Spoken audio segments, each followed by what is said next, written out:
Joining us on the podcast today, we've got the Super Bowl coming up. So why wouldn't we have a Cincinnati Bengals fan on here? We've got Josh Miller from the Backrow Cincinnati Bengals Show. Josh, how you doing tonight, sir?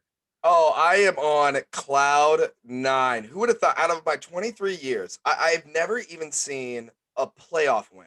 And now all of a sudden we are going to Super Bowl. It is the most surreal, I think, time in my life. University of Cincinnati Bearcats went to the college football playoff, and now the Bengals are in the Super Bowl. I mean, I don't think you could draw it up any better. I'm surprised that I'm actually awake. Like I'm still waiting to wake up and I'm back to reality, and we're back to 5-12, and UC's terrible again. And Tommy Tuberville's still the coach over there, and Marvin Lewis is still the coach over here.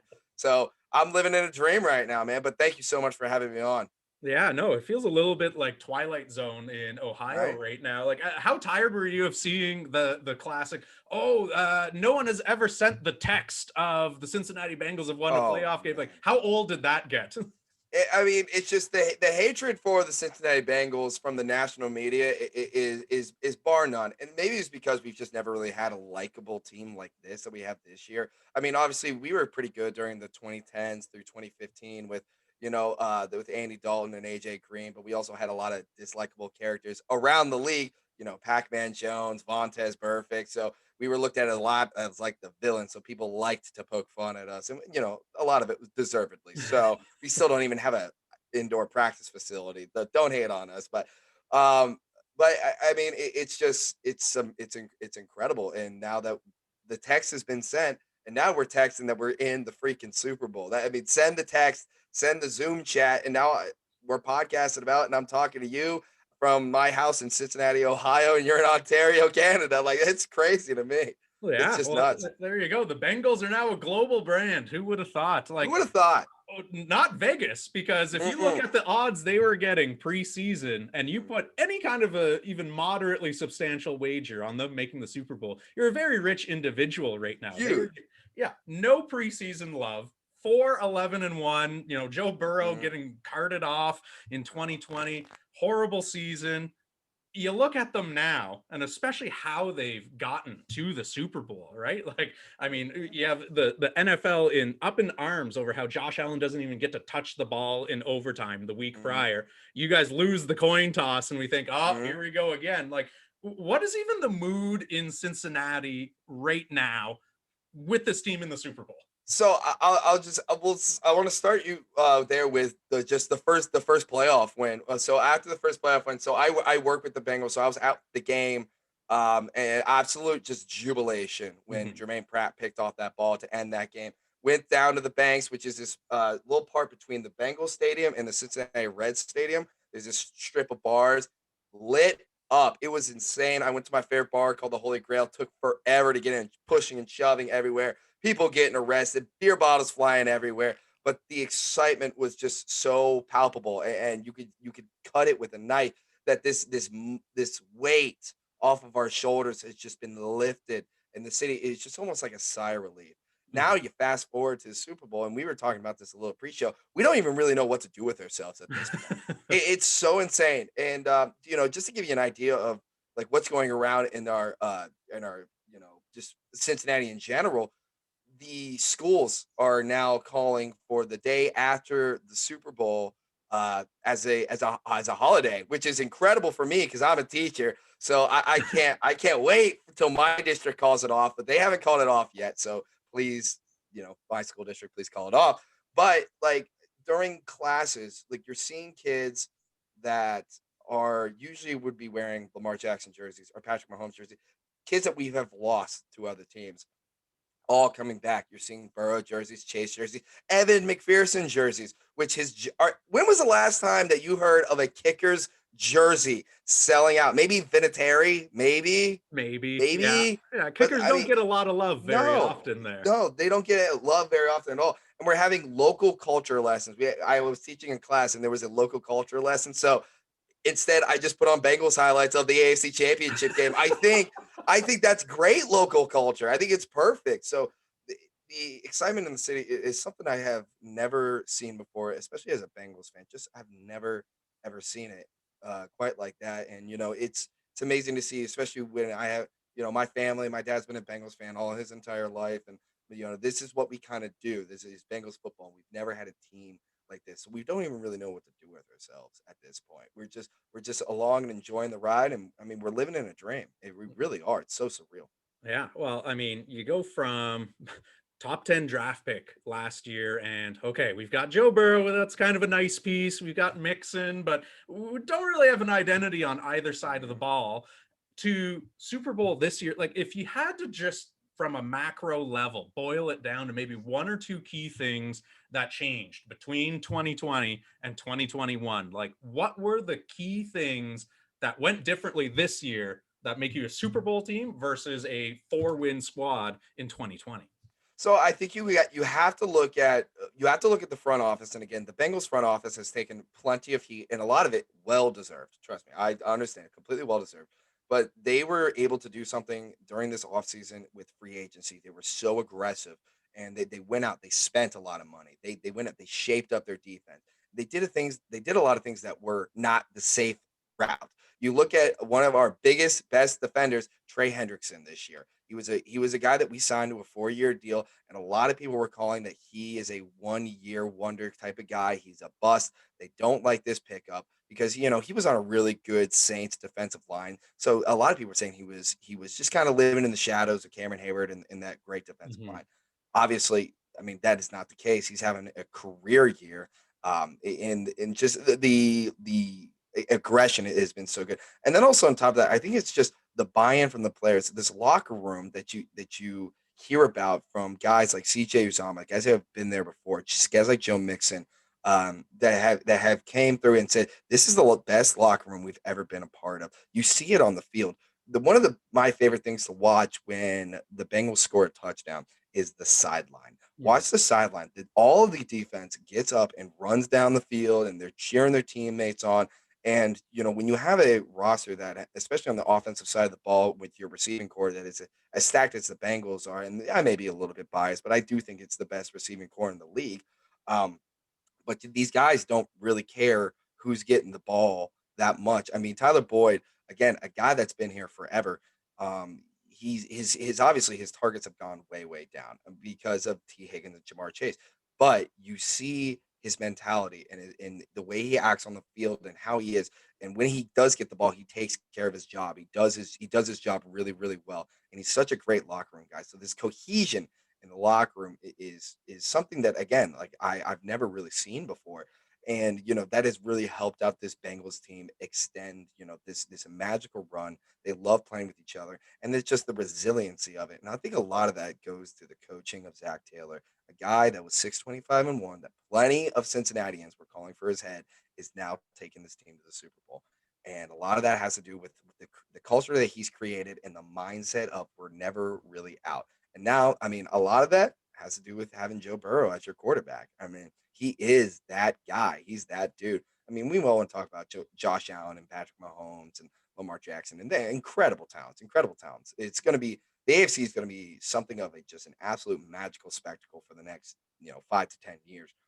But Joe has this this swagger about him that allows him to just it's the Burrow effect. It's real, and everybody feeds off of it. So I would say that on a macro level is probably where this team has really excelled from 2020 to 2021. Yeah, and you raise an interesting point there too, right? Because Zach Taylor, when he even got announced as the next head coach of the Cincinnati Bengals, wasn't exactly a unanimous or a popular pick there. There was some backlash before he even coached his first game. Didn't get helped by then going 2-14 in his first Hmm. season Yep. behind the sidelines there. So Yep. he has done a tremendous job, as you alluded to, of really creating that tight knit locker room. And it's something that, as you said, the players all rave about it there. But like, if you're talking to someone who has never watched the Cincinnati Bengals play, like, what would you say is the identity that Zach Taylor has sought out to try and create there? Like, you look at a Kansas City, you can say, it's a high powered offense and the defense is kind of along for the ride. And if they can Yep. hold them to maybe 25, the offense will get them 30. Like, what is Mhm. it that the Bengals can really hang their hat on that has been so successful this year? You could always look at the offense, and obviously you have the weapons that you do. But I think in terms of just talking about the team as a whole, it's resiliency. It's their ability to be down in games or be out of games or have things not go their way, and the other parts of the team step up. There's plenty of games where the offense has gone completely dead. I mean, you look at the game against Denver, a must-win game in the regular season. They have to go to Denver. They only score 15 points, and Mhm. because the defense played so immaculately well, because they were able to help out the offense. Now, then you jump to another week against Kansas City Chiefs in the regular season when they won the AFC North. The defense was not playing great. They let up 28 points in the first half, but the offense was able to keep them in the game. And then in the second half, you saw the defense really, really pick it up, and they held the Chiefs to a only 3 points in the second half. I would have to say resiliency is where you see this team thrive and their mentality. And they're so disciplined too. The Bengals, again, one thing as a Bengals fan, this is not normal, but the Bengals, not normal at all. Second half adjustments is so foreign to us. Yeah. But another thing that's so foreign to us is uh, not being penalized. This team has taken advantage of other teams because the Bengals are the least penalized team in the league, and they have absolutely taken advantage of that and ran with it. And they've been able to play a disciplined style of football that keeps them in the game, even when it seems like they are completely out of it. They are still in the game. You saw it this year, or you saw it this past Sunday in the AFC Championship game, down 18 points in Arrowhead to the Chiefs. And it's almost like they didn't even really break a sweat. It was like, okay, yep, this is what we got to do. Defense, yes, yet again, goes out and only hold the Chiefs to only 3 points. Like it's so incredible to watch the resiliency of the team in the second half adjustments that they make. So I would say if you're looking for somebody new that's watching this game, it's a fun team. It's a team that cares about each other, and it's a team that is really, really resilient. Yeah.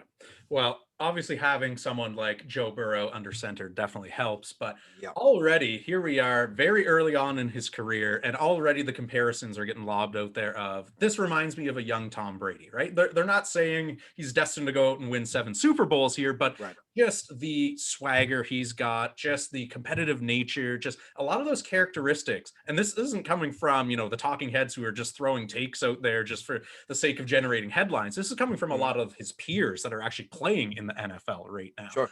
So, for you who is watching this team closely, is it Tom Brady that he really reminds you of, or is there maybe another quarterback that you think, you know what, based on whether it's his skill set or his off field demeanor or whatever, like what sort of comparison would you make as a Bengals fan for Burrow?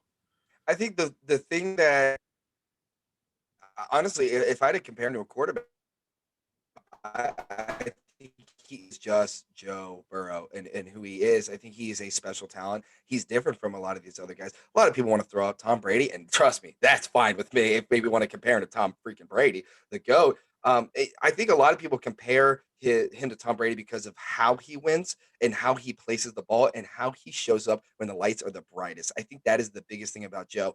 Because he will have days where he doesn't have the sexiest day. I mean, he had 250 yards against the Chiefs with 2 touchdowns, and he did throw an interception. But it, what the biggest part of it was how again he just continues to fight back, and then in overtime he's able to drive the Bengals down and get them in field goal range before overtime. He's able to lead an 18-point comeback to tie the game, and then take the lead and force the Chiefs to have to make a drive down. And then luckily our red zone defense was playing stellar that day, so they were able to stop the Chiefs. So I love all the comparisons because they're comparing him to a lot of the greats. But I mean, honestly, he is who he is. He's Joe Burrow. Like he is going. He's a different breed. He's one of those guys that again that can take 9 sacks against Tennessee and get up 10 times and still again lead a team when he's not having the best day. But when we need him the most, when it's the most clutch time and we need a score, we need to drive, we need a first down, he's the guy we look for. And again, he resonates with the rest of the team. So it's the Burrow effect. It's a real thing. Yeah. Well, coming out of 2020, you've got Joe Burrow now recovering from major knee surgery. So the huge debate was, do you go and get his teammate in Jamar Chase out of Mhm. LSU, or do you get a franchise tackle in a Panay Sewell who can maybe protect him and keep him a little bit upright? Mhm. Obviously, the gamble on Chase has paid off in spades there. But if we look at the offensive line for Cincinnati, obviously better than they were last year, but far from amongst the league's best right now. Like Yeah. when we're looking at the big boys up front, whose job it is to keep Joe Burrow upright, what is the one need that you see the most along that line? Is it tackle? Is it guard? Is it a center, like a Creed Mhm. Humphrey kind of type there? Like, what is it that they really need to go out and try and address maybe this offseason coming up? Yeah, so obviously the offensive line is definitely not where it needs to be. If we want to continue this run, we want to keep him upright and continue this run. Not just this year, but for the next 5 years. You really want to look at right tackle and you want to look at center. So we signed Riley Reef in the offseason, who's been pretty exceptional. He's not incredible, but he holds his own. He got injured a couple weeks ago, so he's been a real big loss, and you can kind of feel that. So we have a lot of young guys on this offensive line, but if you can go out and go get a right tackle or go get a big time tackle, that's probably what we're looking at. You mentioned Creed Humphrey at the center position. So at the center position, we have Trey Hopkins, who has been with the Bengals for a long time, and he's really good. But he just had a massive ACL tear last year, and his return, it was overshadowed by Joe Burrow's return, but his return it was just as remarkable. But he's definitely not back to where he usually is, and he's Mhm. definitely not up to where we need him to be. So we're going to be looking at definitely going at center. The center from Iowa, God, I forget his name. That's probably where we're going to be looking for in this year's draft if we can wait that long. If he can show up that long.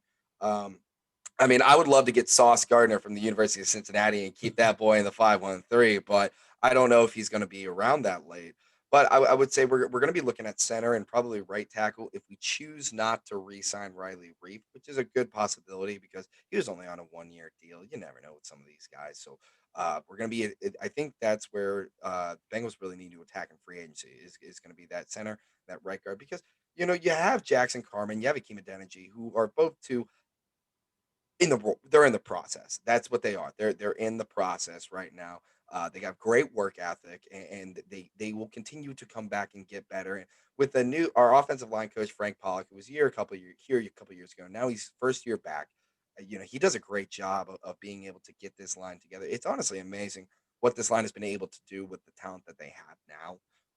But so it's a works in progress, but that's where we're going into attack and free agency. Now you bring up the Jamar Chase Panay Sewell debate. I guess we are still having this, so we got to talk about it a little bit. So I was Team Chase all the way through because a lot of people didn't really understand one of the reasons that Joe Burrow was getting sacked so much last year was because that his receivers weren't getting any separation. They were able to clamp that. Cornerbacks were able to clamp down on the Bengals receivers. Now Tyler Boyd and T Higgins are great, but we were missing that last key piece that was really letting this offense explode. Now we have Jamar Chase. Now these defenses are really starting to soften up. They're not able to blitz as much, and when they do, Joe Burrow cooks them. Joe Burrow is still the highest rated quarterback on the blitz, and he is so good at picking apart defenses and reading those defenses. So teams have to find a way to get a rush just through their front four. Now Tennessee was able to do that because they have a ridiculous front four. But adding Jamar Chase has really added explosiveness to this offense, and it's allowed this offense to really excel. So while Penei Sewell, he could be a great franchise tackle for the Lions, happy for him, but I think Chase, I think we made the right answer, or we made the right decision. Yeah, definitely won't have too much buyer's regret on that one there. I mean, assuming Howie Roseman doesn't go rogue as an Eagles fan, if Gardner somehow makes it through all three of our first round picks, I would be very shocked. So I'm hoping to be in a little bit of midnight green personally. But you bring up the point of, Joe Burrow, it does so well against the blitz. And that's good because coming up to the Super Bowl, he is going to be facing a very fearsome, defensive line from the Los Angeles Rams there. And whether it's Von Miller, whether it's Aaron Donald, like they can bring heat from a variety of different levels on that defensive line and from their Absolutely. linebacker core and even bringing their safeties into it. So are you thinking that this is something that we're going to have shades of last year's Super Bowl where Kansas City's line really struggled to keep Patrick Mahomes upright and it was a lot of bootlegs and rollouts and he was kind of Yep. running, for his life a little bit back there, but Mhm. still was able to kind of get it done at least to the best of his abilities? Or do you think there's some sort of a scheme that they can draw up that will at least slow down the Rams enough that Burrow can get his passes off and actually go through his reads and his progressions?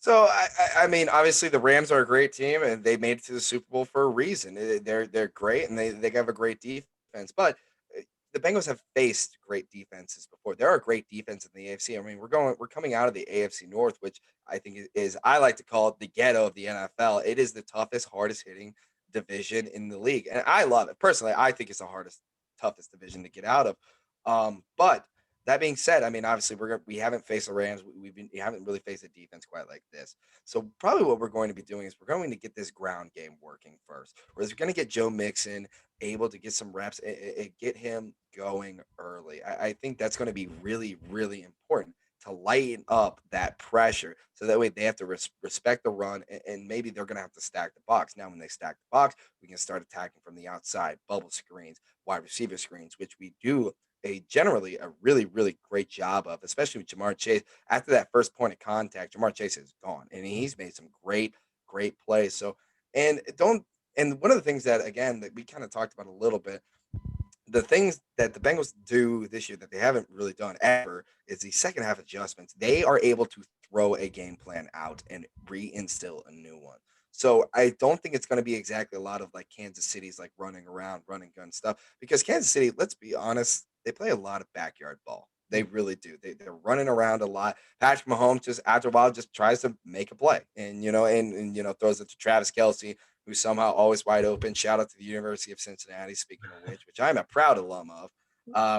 But I mean, we faced defenses like this before. We got sacked 9 times against Tennessee, but we still able to find a way to win. So it's going to be about controlling that clock and slowly wearing the defense down and picking your shots when they are available. So it's going to be really, really fun to watch, and I'm really excited to watch Zach Taylor versus Sean McVay, two guys that have a great mind for football, and especially on the offensive side of the ball with Zach Taylor. So it's gonna be an incredible sight to see. I think it's going to be a really, really close Super Bowl, and I'm excited for it. I think it's going to be really entertaining, and this is going to be really fun. And I honestly, one of the best things about this is that it doesn't really feel like that this is like the middle or the end of something. This is the start of something in Cincinnati. We have our entire skill set positions on our offensive side of the ball under contract till 2023. We're going to get a lot of free agents, because honestly, I don't understand why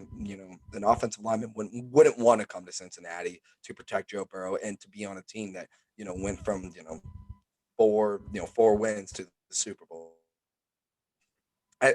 So back to your point. So that's how I think we're going to be establishing that game. And I don't Joe's going to have to make some plays. He's going to be under pressure in the pocket. He's going to have to escape some sacks. But well, we're going to have to just try to find a way, and just try to find a way to win, which is kind of what we've done this entire season. Just find a way. You know what I mean? Yeah, absolutely. Lots of options on offense there. You've got Joe Mixon, you've got Higgins, you've got Boyd, you've got Chase. Now, knowing that Jalen Ramsey is probably going to be shadowing Chase for large portions of the Super Bowl there. If you had to make a prediction right now of who is Burrow going to lean on most offensively, who do you think sees the most targets, touches, yards, all of that good stuff come Super Bowl Sunday? So that's a great question. I've kind of gone back and forth with how they're going to guard the Bengals receivers.